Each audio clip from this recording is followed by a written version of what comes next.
Hey guys, it's time for another episode of the PCPer Mailbag. I'm Ryan Shrout. First of all, let's mention up front, if you have questions for me for this mailbag, leave them in the comments to this video and or to the comments on the post on PCPer.com that embeds this video. And we'll go through those questions and collect a list of them for me to answer, or at least attempt to answer for you guys on a weekly or almost weekly basis of things. So let's go ahead and jump right into it. Daryl Austin wants to know, why are there no X370 micro ATX motherboards? It still feels like AMD doesn't get the full support from board makers like Intel. So I think there is at least one that I have seen. So X370 is the chipset for Ryzen 7, 5, 3, etc.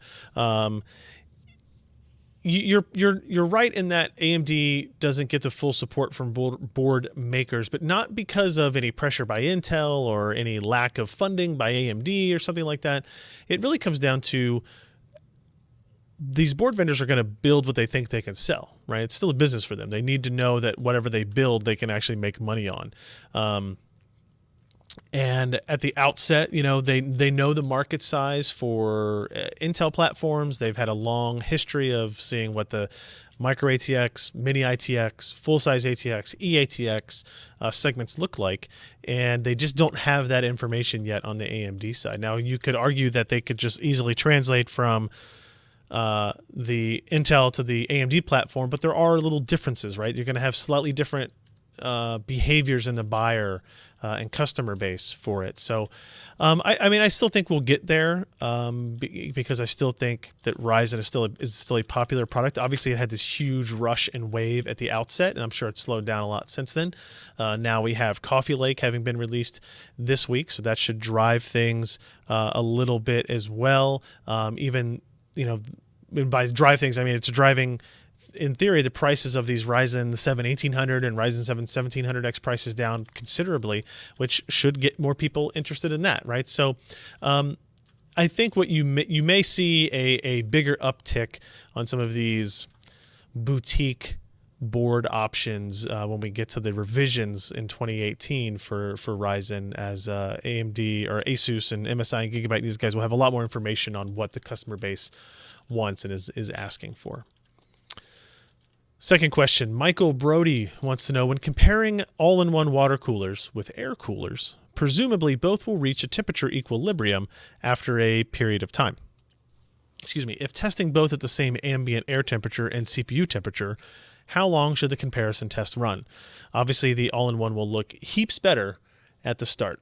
And it's a really interesting discussion to have, and it's one of the things that, if you look at our cooler reviews, stuff that Maury has posted, stuff that Sebastian has posted, you'll see that air coolers have had a resurgence, right? They're getting bigger, and they're taking up a lot more space, and so it's kind of humorous in that way. But they are showing that they can be competitive in enthusiast circles for this type of stuff. Now, Michael is correct in that at some point you will reach a temperature equilibrium between the air cooler, the water cooler, you know, the CPU itself, all that type of stuff. The time frame for that is hard to know. Alan and I think it's maybe around 10 minutes. It might be something like that, but it's obviously going to be dependent on what your ambient temperature is and what the deltas are and how things are going to increase. And so then the advantage of the all-in-one cooler really becomes not for extended time use, but short bursts, right? And by short bursts, I'm talking, you know, under that 10-minute span. So in theory, if you're an overclocker, you have a system that's overclocked, but you also still maintain C states and P states and that type of stuff, so your CPU can clock down when it's not in use. If you're doing a video encode or something that takes 5 minutes, in theory, your CPU would be able to run at much lower temperatures with the water cooler than the air cooler, because it's not saturating the cooling capacity of that liquid cooler quite as quickly, I guess, is what I would say. Now, I think some of the other advantages that all-in-one water coolers offer is that they have different space requirements that may be easier for your particular system or setup, right? So when you get a big giant air cooler, it can really only exist in one place, directly above the processor, and you have to have fans on either side of it, or at least on one side of it. With the water cooler, you get these tubes that allow you to essentially move that same heat sink surface area to the top of your case or the back of your case or the front of your case, and then you can spread it out. And in theory, you can run, because it takes longer to heat up, you can run the fans at lower RPMs for longer, so it should be quieter, right? But then you got to add in the pump noise. There's a whole lot of back and forth in this. So even if the cooling capacity of an air cooler and an all-in-one water cooler are the same, there's functionality differences to look at as well. Plus, the all-in-ones we've seen recently have RGB lights. Not a whole lot of air coolers yet can say that they have that flagship feature. So keep that in mind. PC Enthusiast PC Enthusiast Engineer wants to know, should NVIDIA be required to show the memory manufacturer on the GPU box? There seems to be a difference in performance between manufacturers, Micron, Samsung, SK Hynix, etc. You are correct that there are performance differences in some cases for these memory manufacturers, especially when you consider overclocking. I would say the out-of-box performance is probably going to be indiscernible. Should they be required to show it on there? Probably not. Keep in mind, this kind of stuff happens all the time, right? You get a external hard drive. Sometimes it's going to have one type. We had the Western Digital thing with the 8 terabyte drive. Sometimes they're going to be these red, sometimes they're going to be these white labels, right? And as long as it meets the minimum specs that they do put on the box, they're not really required, and I don't really feel like they should be required to tell you what's inside of it, as long as they're meeting their quotas, if you will.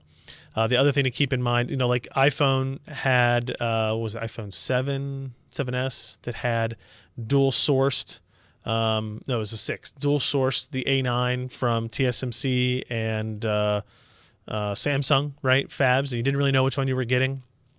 They do that with modems. Some iPhones have a Intel modem in them. Some of them have a Qualcomm modem in, and there are differences, and you can kind of figure out which ones are which based on SKUs and model numbers and whatnot. But I don't really think that you're going to see NVIDIA or AMD or anybody talk about that type of stuff, right? So it is kind of a guess and check, or you buy it from a reseller that maybe is cognizant of that and tries to give you the information ahead of time, or you can, go to somebody like EVGA or Asus or whoever and say what segments of the serial numbers are doing it, right? Like, I imagine that there's some people doing that research on there, but I don't know if I would agree that they should be required to show memory manufacturer in the GPU box, because that could change at any point. So there'd be a lot of stickers overlapping each other, I think, as well. Bruce Lane wants to know, when it comes to displays, what is more important to you and the rest of the PCPer crew, resolution or refresh rate? Obviously, that's going to differ from person to person. Alan's sitting over here on the side, and I know he would probably support refresh rate over resolution. Yep. Yeah. And I'm probably on that side too, but not nearly to the degree that he is, right? I still see the benefits of resolution, especially for desktop displays.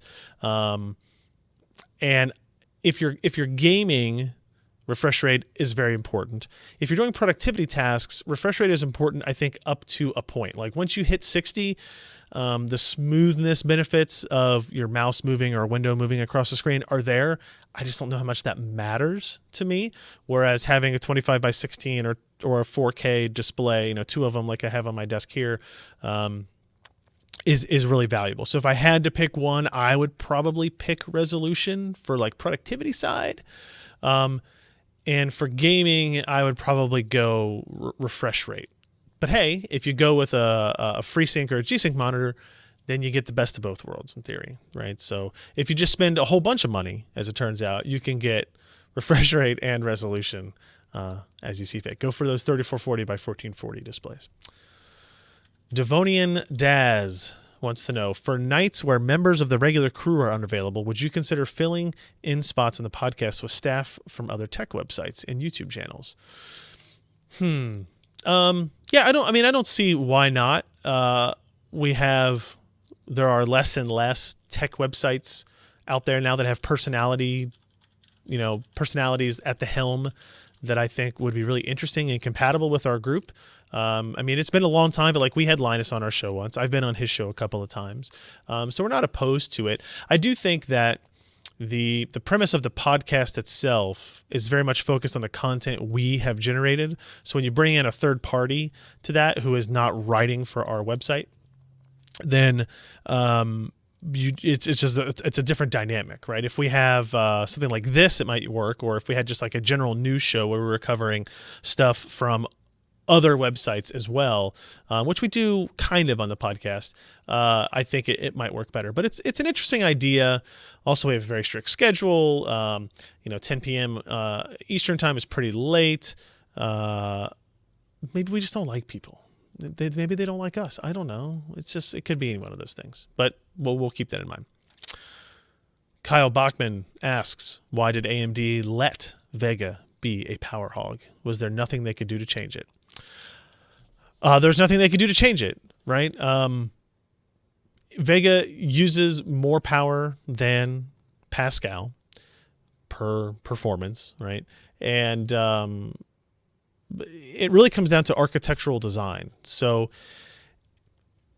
how much engineering time, how many engineering resources are you going to put in place to spend to fix these types of things? Sometimes it's about getting lucky, making the right decisions a year prior to when it actually gets implemented into silicon. Sometimes you're basing it on what the silicon design, like what the process technology will be like. I'm sure they didn't just let it become a power hog. If they could get more efficiency out of it, they absolutely would.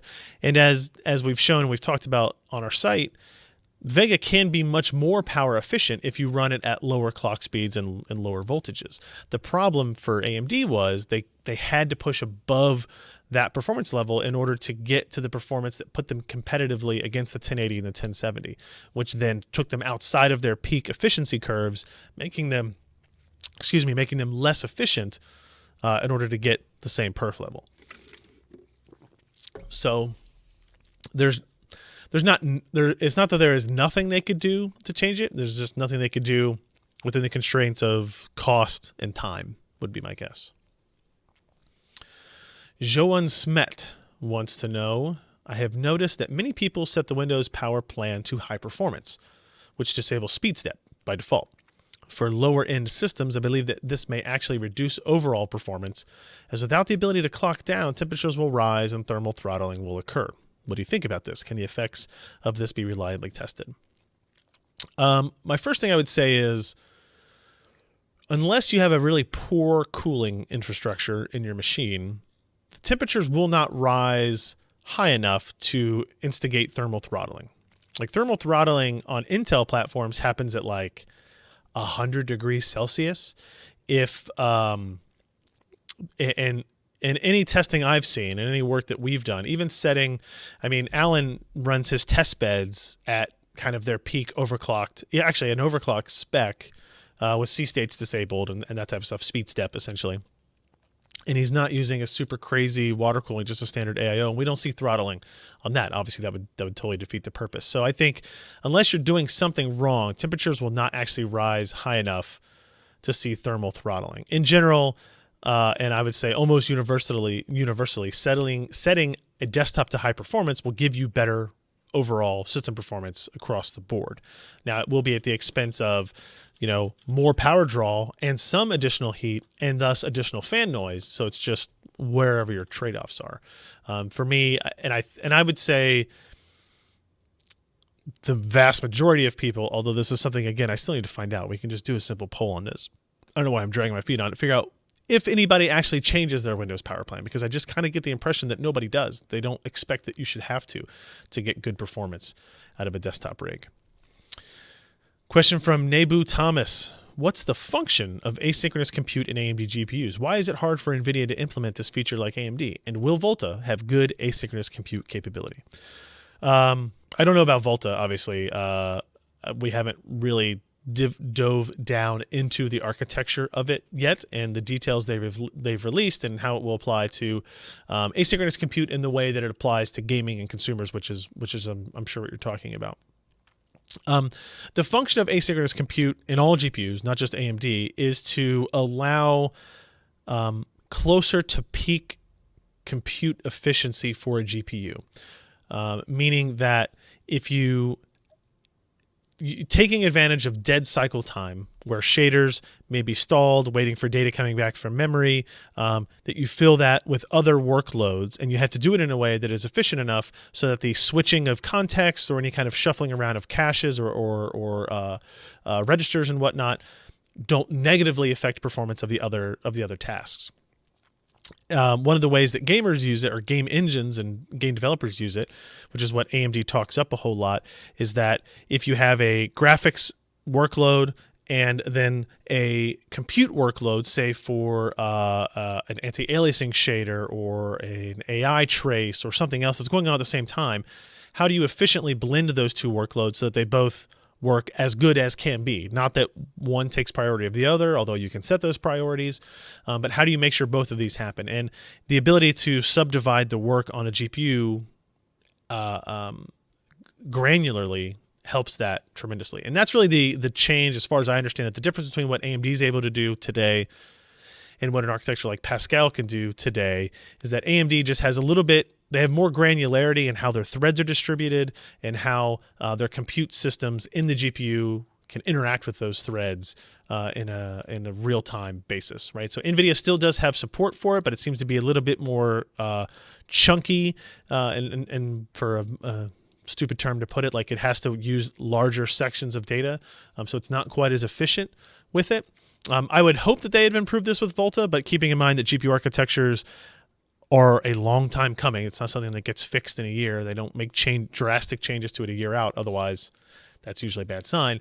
It's possible that Volta will have that improvement, but I could also see it being possible that it doesn't have any dramatic changes to that as well.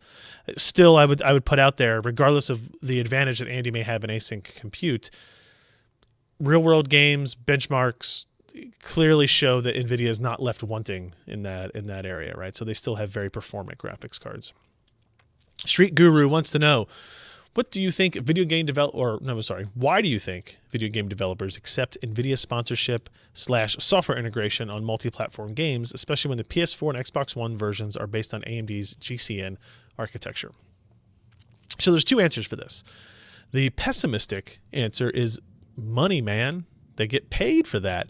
So NVIDIA will either pay them for this integration, or they will offer up some money for co-sponsoring. NVIDIA will basically include their game in their advertising, which is obviously something that game developers want, whether they're a small dev or a big dev.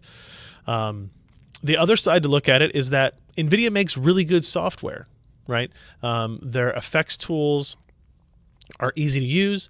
NVIDIA goes way out of their way to make sure that they're easy to integrate into games, even though, and to make them modular so that those effects can be applied on the PC front while not interfering with the PS4 and Xbox One, which is obviously crucial because still game developers probably really depend on the income from the PS4 and Xbox One versions over PC in order to make these games profitable.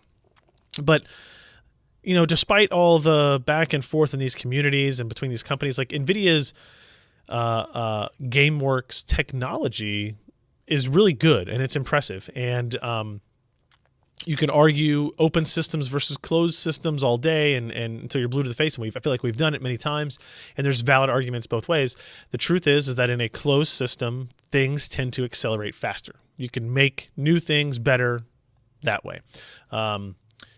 But in the long term, it may not be the most beneficial to the ecosystem. For NVIDIA's point of view, they want as many people using their technology, their hardware, their software, all this stuff, so they can create this ecosystem around the GeForce brand. So I don't necessarily think it's a negative that they do that, but it's definitely a combination of they probably make pretty good tech, and also there's probably some money involved in it. So there you go. Another question from Street Guru wants to know, what is the oldest CPU you guys have that is soldered and still works? Intel made the argument that the switch to thermal interface material was better for longevity, but I don't see mass reports of soldered chips suddenly breaking. I have no idea. I'd have to see a list of what the last soldered processors were from Intel to really look into that and see. I'd be curious, we still use a 5960X pretty regularly around these parts. That might be something that's soldered. I don't know. I've got a tray full of CPUs, but nothing that's nothing that's actually in production for me to look against. So I don't know. The whole Tim versus solder debate will go on forever as far as my life is concerned. I can't get that riled up about it. I can't make myself do it, even though I understand that there are some people that definitely see benefits and there are some significant temperature deltas. I just don't think the Tim that Intel is using is holding us back in a lot of ways. But that's just one humble guy's opinion. All right, our last question comes in from Justin Den Otter. Asks, so how long did your daughter have to wait outside for you last week? Last week's episode, I joked that my daughter, because I was running late, my daughter was going to be kicked out of daycare, or the nanny was going to kick her outside and make us, punish us for being late to pick them up. As it turns out, she didn't really have to wait outside. I just was kind of in trouble by the babysitter, right? Like, hey, I had to be out on time. So, but hey, we have to make these videos for you guys. These are really important. So, now as I look back at the clock, I always record these late on Thursday evening. It's 5 minutes till 6. I'm supposed to be back in my house at 6. So again, seems unlikely, but we're going to do what we can. So thanks everybody for joining me. Again, questions in the comments section on the video or in the comments section on the website, and we will get to yours next week. If you like what this content is, go to patreon.com/PCPer. Give us a sign up there. It could be $1, $3, $5, whatever you want it to be. We greatly appreciate it, and we thank everybody for their time. Thanks, guys. See ya.